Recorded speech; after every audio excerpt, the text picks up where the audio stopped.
Hi குட்டீஸ், welcome to குட்டீஸ் village. Please குட்டீஸ், நம்ம சேனலை மறக்காம சப்ஸ்கிரைப் பண்ணுங்க. சோனா குருவி அதோட குழந்தைகளுக்கு உணவு செஞ்சு கொடுத்தது. அப்போ சோனா குருவியோட பொண்ணு மீனுக்குருவி, அம்மா, தினமும் இந்த ராகி களியே தரீங்களேம்மா. எனக்கு இதை சாப்பிட்டு சாப்பிட்டு ரொம்பவும் வெறுத்தே போச்சு. எனக்கு பிரியாணி சாப்பிடணும்னு ரொம்ப ஆசையா இருக்குமா.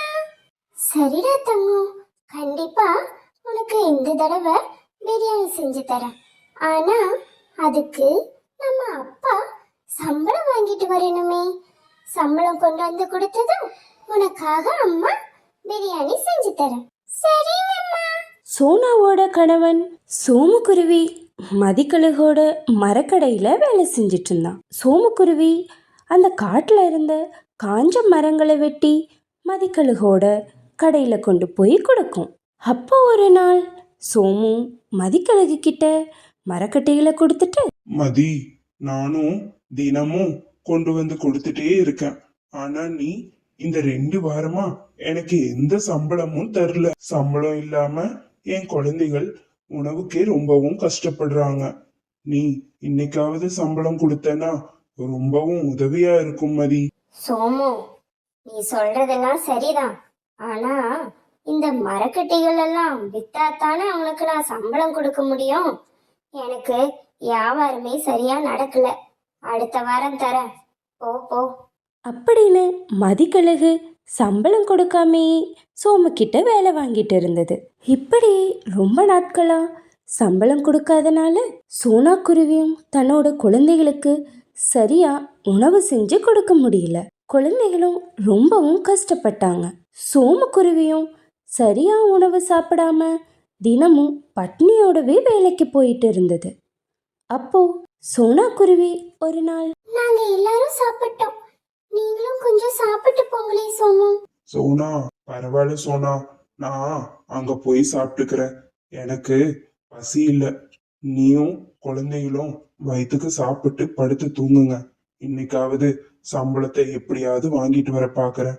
சரிங்க சோமு, நீங்க கொஞ்சம் சாப்பிட்டு போனா நல்லா இருக்கும். இல்லனா கொஞ்சம் உணவு கொண்டு போய் அங்கேயாவது சாப்பிடுங்களே. இல்ல சோனா, குழந்தைங்க பசிக்குதுன்னு கேட்பாங்க, மறுபடியும் கொடு. சரி, நான் போயிட்டு வரேன். அப்படின்னு சொல்லிட்டு சோமுக்குருவி மறுபடியும் வேலைக்கு கிளம்பி போச்சு. அங்கே போய் மரம் வெட்டிட்டு இருக்கும்போது ரொம்ப நாளாக சாப்பிடாதனால மயக்கம் வந்து சோமு அப்படியே விழுந்துட்டான். அந்த வழியாக போன காளிக்காகவும் சோமுவை வீட்டில் கொண்டு போய் விட்டுச்சு. சோனா, இந்த சோமு இருக்கானே, இவன் ஒரு வாரமா கொஞ்சம் கூட சாப்பிடாம வெறும் தண்ணிய குடிச்சிட்டு வேலை செய்யறான். நானும் எவ்வளவோ சொல்லி பார்த்தேன், ஆனா இவன் சாப்பிடவே மாட்டேங்கிறான். இன்னைக்கு மயக்கமே போட்டு உளுந்துட்டான். இதுக்கு மேல சாப்பிடாம வேலை செஞ்சா இவன் உயிருக்கே ஆபத்தாயிரும். சோனா, நீ தான் பாத்துக்கணும். அச்சச்சோ, காளியண்ணா, நான் என்ன பண்றது? நான் எவ்வளவோ சொல்லியும் குழந்தைகளுக்கு சாப்பாடு வேணுங்கறக்காக சாப்பிடாமயே போயிட்டாரு. இவரு அங்க சாப்பிடுறேன்னு சொல்லி என்னை ஏமாத்திட்டாரு. சரி சரி சோனா, கவலைப்படாத. நீ பாத்துக்கோ, நான் போயிட்டு வரேன். சோமு, ஏன் இப்படி பண்றீங்க? சோனா, நான் குழந்தைகளுக்காக தான் இப்படி பண்ணேன்.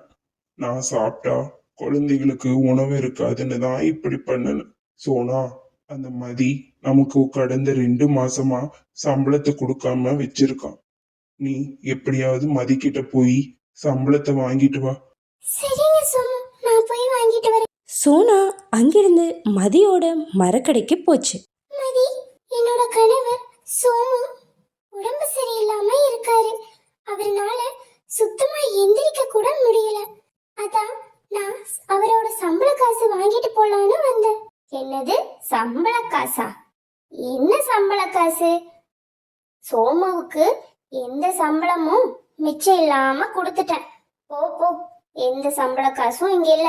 ஐயோ, என்ன மதி இப்படி சொல்றீங்களே? சோமு கடந்த 2 மாசமா எந்த சம்பளமும் கொடுக்கல இருக்குன்னு சொன்னாரே. அதெல்லாம் ஒண்ணும் இல்ல. நான் தினமும் அவனோட காசை கையில கொடுத்துதான் விடுறேன். நான் யாரு காசையும் வச்சுக்கல. நீங்க இருந்து இப்ப கிளம்புறையா? வியாபாரத்தை கெடுக்காத. சோனா அங்கிருந்து அழுதுகிட்டே கிளம்புச்சு. அதோட வீட்டுக்கு போய் சோமு கிட்ட நடந்ததையெல்லாம் சொல்லுச்சு. அதை கேட்ட சோமு ரொம்பவும் வருத்தமா, இந்த மதி என்கிட்ட அத்தனை வேலையும் வாங்கிட்டு என்ன நல்லா ஏமாத்துறா. நான் அவ்வளோ வேலை செஞ்சு கொடுத்தும் இப்போ எனக்கு சம்பளம் இல்லைன்னு சொல்லிட்டா. சோனாவும் சோமுவும் ரொம்பவும் சோகத்துல இருந்தாங்க. அப்போ சோமுவை பார்க்க அங்க லூசியும் மனோவும் வந்தாங்க. சோனாவும் சோமுவும் நடந்ததையெல்லாம் லூசி கிட்ட சொன்னாங்க. அதை கேட்ட லூசியும் மனோவும் ரொம்பவும் கோவப்பட்டாங்க. அந்த மதிக்கழுகுக்கு ஒரு சரியான பாடத்தை புகட்டணும்னு நினைச்சாங்க. மறுநாள் மனோவும் லூசி புறாவும் மதியோட மரக்கடைக்கு போனாங்க. அங்க போய் மதிக்கழுகு கிட்ட, மதி, இன்னைக்கு எங்களுக்கு லாரி நிறைய மரக்கட்டைகள் தேவைப்படுது. கொடுத்தனா பணத்தை டிரைவர் கிட்டயே கொடுத்து அனுப்பிடுறோம். அப்படியா? சரி சரி, எவ்வளவு வேணாலும் எடுத்துக்கோங்க அப்படின்னு மதிக்கழுகு ஒரு லாரி நிறைய மரக்கட்டைகளை மனுவுக்கு கொடுத்தது. மனுவும் லூசியும் அந்த மரக்கட்டைகளை வாங்கிட்டு போய் பக்கத்து ஊரில் விற்று அந்த காசை அப்படியே கொண்டு போய் சோனா குருவி கிட்ட கொடுத்துட்டாங்க. மதிக்கழுகு மனோ கிட்ட வந்து, ஏய் மனோ, பணம் எங்க? லாரி வந்து சேர்ந்துதா இல்லையா? மதி, பணம் போக வேண்டிய இடத்துக்கு போயிடுச்சு. லாரியில இருந்த மரக்கட்டைகளும் நாங்க வித்துட்டோம். என்னது, பணம் போயிடுச்சா?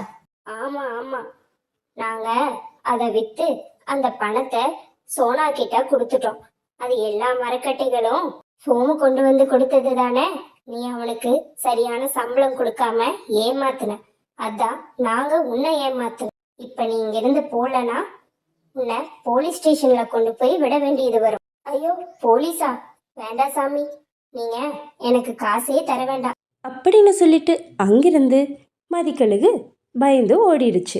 மனோவுக்கும் லூசிக்கும் தன்னோட நன்றிகளை சொல்லிச்சு சோனா குருவி.